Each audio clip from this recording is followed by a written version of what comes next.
Hi friends, ఎలా ఉన్నారు? నేను బాగున్నాను. మీరందరూ బాగుండాలని కోరుకుంటున్నాను. ఇప్పుడు కథలోకి వెళ్దాం. చదువుతున్నది శోభారెడ్డి. మిగతా డ్రైవర్లు అలా కాదు. అమ్మ ముందు ఎంతో వినయం, గౌరవం చూపిస్తారు. వెనక ఇష్టం వచ్చినట్టు ప్రవర్తిస్తారు. వాళ్ళు అంత మంచిగా అనకువగా ఉండటం వల్ల అమ్మ సహజంగా ఏమీ అనలేకపోయింది. దానివల్ల చిన్న చిన్న నష్టాలు, చెప్పలేనంత ఇబ్బందులు అనేకం కలుగుతూ ఉండేవి. చాలాసేపు అయిన తర్వాత నా గదిలో కూర్చుని పుస్తకం తిరిగేస్తున్న నాకు అమ్మ బిగ్గరగా మాట్లాడడం, తర్వాత కొద్దిసేపటికి నా గది ముందు నుంచి ఇదంతా నా కర్మ అని ఏడుపు బిగబెట్టిన కంఠంతో అంటూ విసురుగా వెళ్ళటం వినిపించింది. ఆ రాత్రి అమ్మ భోజనం చేయలేదు. నాన్నగారి నిద్రపోలేదు. నేను ఇదివరకులాగా ఎప్పుడూ ఏదో ఒక గొడవ అనుకుంటూ చిరాకుపడి ముఖం మార్చుకుని నా గదిలోకి వెళ్ళి తలుపు మూసుకోలేదు. కోపంలో ఉన్న అమ్మని పలకరిస్తే ఇంకా కోపం తెప్పించిందాన్ని అవుతానేమోనని భయపడలేదు. ఈ సమయంలో ఆవిడ దగ్గరికి వెళ్ళడం మంచిది అవునా కాదా అని సందేహించలేదు. వాళ్ళిద్దరినీ నాకు చేతనైనంత వరకు అంతో ఇంతో స్వాంతనపరచడం నా కర్తవ్యంగా తోచింది. అందుకే అమ్మని భోజనం చేయమని అడగటానికి వెళ్ళాను. గది తలుపులు దగ్గరగా వేసి ఉన్నాయి. నేను మెల్లగా వాటిని తెరుచుకుని చప్పుడు కాకుండా లోపలికి వచ్చాను. అమ్మ ముఖం మీద మోచేయి ఆనించుకుని పడుకుని ఉంది. మంచం దగ్గరగా వెళ్ళి నేను ఎంతో అనునయంగా, అనకువగా పిలిచాను. అమ్మా! అమ్మ చివాల్ని చేయి తీసి కళ్ళు తెరిచి చూసింది. ఎర్రపడి జ్యోతుల్లా ఉన్న కళ్ళతో ఉరిమి చూస్తూ, నీ రాయబారాలు నాకేం అవసరం లేదు, వెళ్ళవతలికి అంటూ కసిరి కొట్టింది. నేను రాయబారం తీసుకురాలేదమ్మా. మరి దేనికొచ్చావు? నేను ఏడుస్తున్నానో లేదో చూసి వెళ్ళటానికా?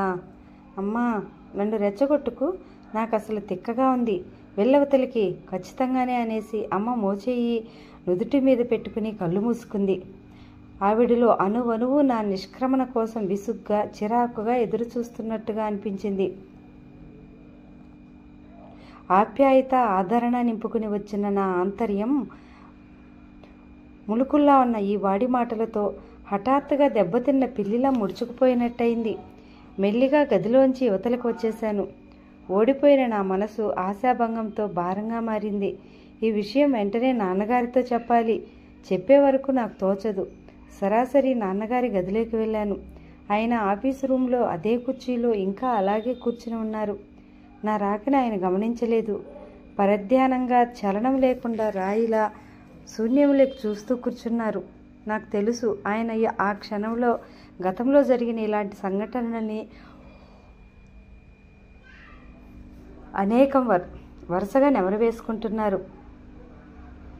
నాన్నగారు! ఆ ప్రయత్నంగా పిలిచాను.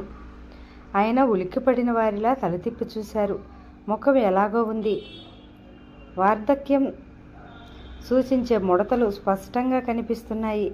పాలిపోయినట్టున్న ఆయన ముఖంలో సదా మంచితనాన్ని వెదజల్లి ఆ కళ్ళ నిండా చెప్పలేనంత విషాదం పేరుకుని ఉంది. ఎల్లవేళలా గంభీరంగా, నిండుగా, హుందాగా ఉండే ఆయన ఆ నిమిషంలో బేలగా అడవిలో దారి తప్పిపోయి దిక్కుతోచక విమూఢుడై చూస్తున్న బాటసారిలా ఉన్నారు. అమ్మ వల్ల కలిగిన అశాంతి ఆయనకి ఎంతో వేదన కలిగిస్తోంది. దానికి తట్టుకోలేని ఆయన త్వరగా వార్ధక్యం వైపు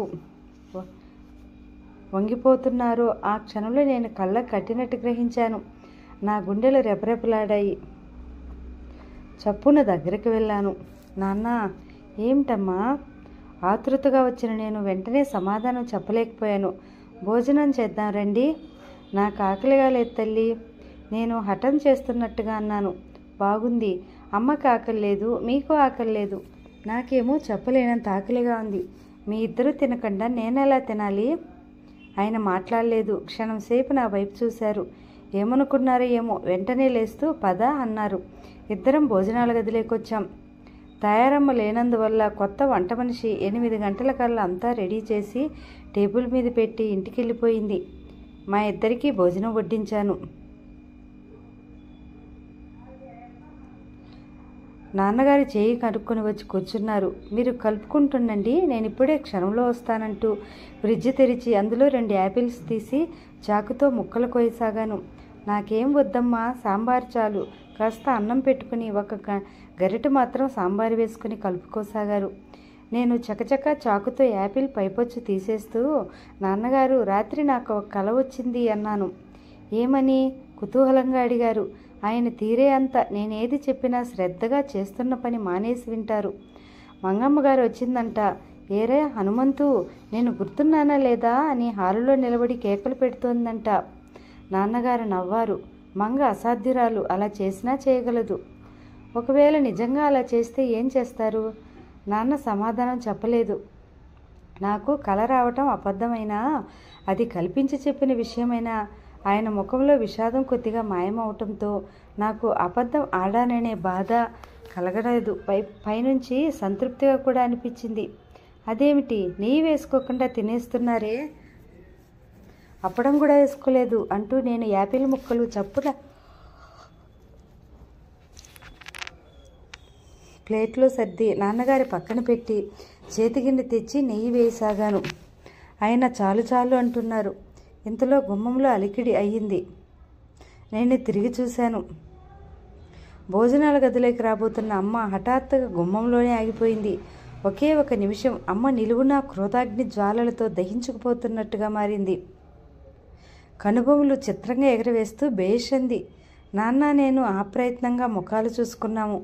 నేను గిన్నె టేబుల్ మీద పెట్టి అమ్మ ప్లేట్ కూడా పెట్టాను. ఆవిడ లోపలికి రాలేదు. ఆగిపోయిన చోటు నుంచి ఒక్క అడుగు కూడా ముందుకు వేయలేదు. అక్కడే తలుపుని ఆనుకుని నిలబడింది. ఆవిడ కళ్ళు రోషాన్ని జ్వాలలతో బగబగలాడుతున్నట్టు నా వైపు చూసినాయి. ఎంతటి దానవే మీనా, స్వయంగా దగ్గరుండి వడ్డన చేసి మరీ తినిపిస్తున్నావు. నేను కూడా భోజనం మానేసిన మనిషినే. ఆ భాగ్యం లేకపోవడానికి నేనేం పాపం చేశాను? అమ్మా, నన్ను కనీసం మాట వరుసకైనా భోజనానికి రమ్మనమని పిలిచావా నువ్వు? నేనేం చేశానని నా మీద నీకింత కక్ష? అమ్మా, నిస్సహాయంగా అన్నాను.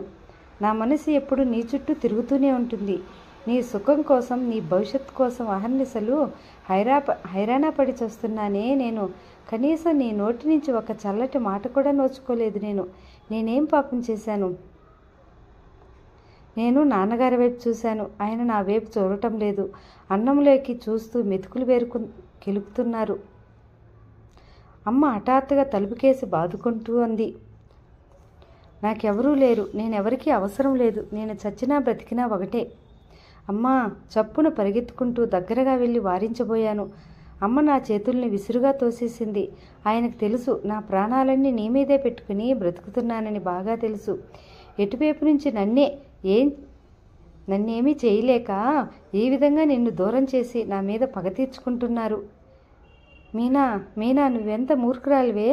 నా కడుపుకోత నీకెప్పటికి తెలుస్తుందే? అమ్మా, ఏంటమ్మా ఇది?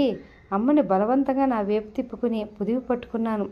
అమ్మ హఠాత్తుగా నేను ఊహించని విధంగా నా గుండెల్లో ముఖం దాచుకుని చిన్నపిల్లల వెక్కి వెక్కి ఏడవసాగింది. నాకెలాగో అనిపించింది. నాన్నగారు భోజనం ముందు నుంచి లేచి చెయ్యి కడుక్కుని వెళ్ళిపోయారు. అమ్మ ఏడుస్తూనే అంది. మీనా, నాలాంటి దురదృష్టం పగవాళ్ళకి కూడా వద్దు. భగవంతుడు ఆడదానికి ఏమిచ్చినా ఇవ్వకపోయినా మనసు గ్రహించే మొగుడినివ్వాలి. లేకపోతే కష్టం, మాటల్లో చెప్పలేనంత నరకయాతన. అమ్మ మాటలు నాకు అర్థం కాలేదు. అమ్మ పెళ్ళై దాదాపు 25 సంవత్సరాలైంది. ఇన్ని సంవత్సరాల సాన్నిహిత్యంలో నాన్నగారిలో ఉన్న మరోవైపును అమ్మ చూడలేకపోయిందంటే చాలా విచిత్రంగా, విషాదంగా అనిపిస్తోంది.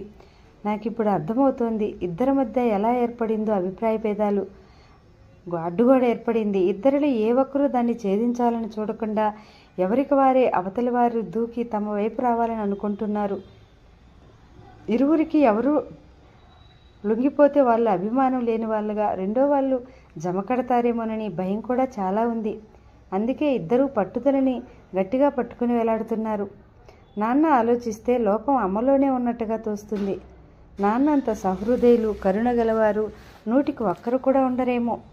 ఆయన ఒక రకంగా అమ్మని బాగా అర్థం చేసుకున్నారు కాబట్టే లోకం అన్యాయంగా, హేళనగా ఆయనకు భార్యా విధేయుడు, అమాయకుడు అని ఆపాదించిన బిరుదుని స్వీకరించి ఊరుకున్నారు.